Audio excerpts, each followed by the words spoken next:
Happy hello, everyone. Did you know that if you type the phrase happiness is into Google, the first search option will be a warm gun? Tells you a lot about how some people have defined happiness. In this case, the Beatles, although I'm sure the NRA would agree for completely different reasons. Anyways, today we're going to be taking a look at how some famous people have defined happiness throughout the centuries. Spoiler alert, none of them involve guns. My name is Ryan Wingfield, and my job is to make people happy. After years of doing stand-up comedy, I've devoted an entire year to the study of happiness. Join me each week right here on a Road Comics Road to Happiness. I apologize in advance if I misquote anyone, but most of my research involves Google. One of the problems with defining happiness is that there is no one answer. Happiness is kind of like spirituality. It's unique to each person, and how you define it says a lot about you. For example, a lot of people would say happiness is the greatest part of life. But according to Conan the Barbarian, the greatest part of life is to crush your enemies, see them driven before you, hear the lamentations of their women. And, I'm guessing a lot of people would have a problem with that definition. Jesus, for example. Yeah. For the record, the English dictionary defines happiness as the state of being happy, with happy being defined as pleasure, contentment, or joy.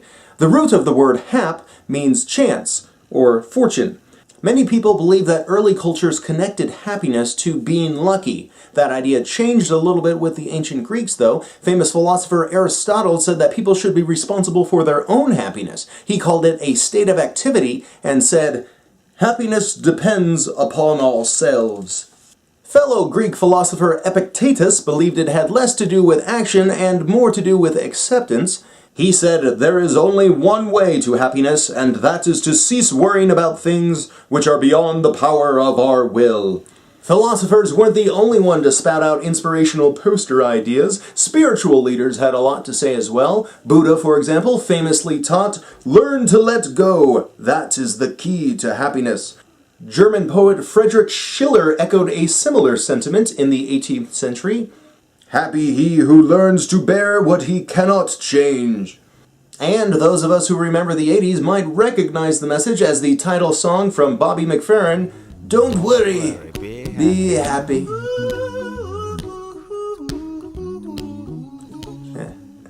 Going back to Buddha now, a lot of his teachings had to do with happiness. He is also credited with saying, "Happiness is never decreased by being shared."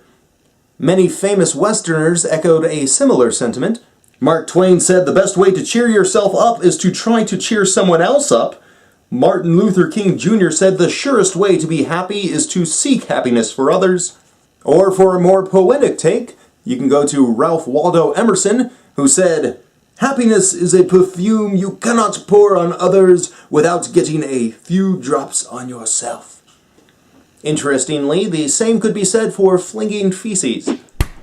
We've all heard ignorance is bliss. Douglas Adams put it a different way when he said, "I'd rather be happy than right any day." Personally, I think that would be a great motto for Fox News, except that everyone on that station seems so angry. Historically smart guy and stereotypical mad scientist Albert Einstein seemed to think the formula for happiness was relatively easy. See what I did there? Okay, anyways, he said that a table, a chair, a bowl of fruit, and a violin, what else does a man need to be happy? I'm not one to criticize one of the greatest minds of the 20th century, but I would think violin lessons might be a good addition to that list. Many U.S. presidents have also chimed in on the issue. George Washington said, "Happiness and moral duty are inseparably connected." Thomas Jefferson said, "Happiness is not being pained in body or troubled in mind." And Franklin D. Roosevelt said, "Happiness lies in the joy of achievement, in the thrill of the creative effort." Perhaps the most famous of presidential quotes on the subject of happiness, though, comes from Abraham Lincoln, who said, "Most people are about as happy as they make up their minds to be." That is an interesting quote from a man who famously suffered from depression. Of course, as a comedian, I must include a famous comic take on happiness, such as this one from George Burns.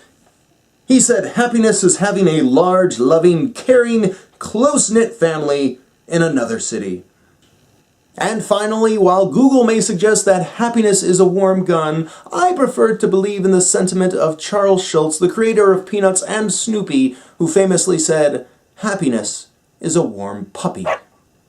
That's all for this edition of A Road Comics Road to Happiness. Thank you so much for watching. Please don't forget to subscribe. New episodes coming out every Monday. Next episode, I will be taking a look at the happiest and least happiest places on Earth. And no, neither of them are Disneyland.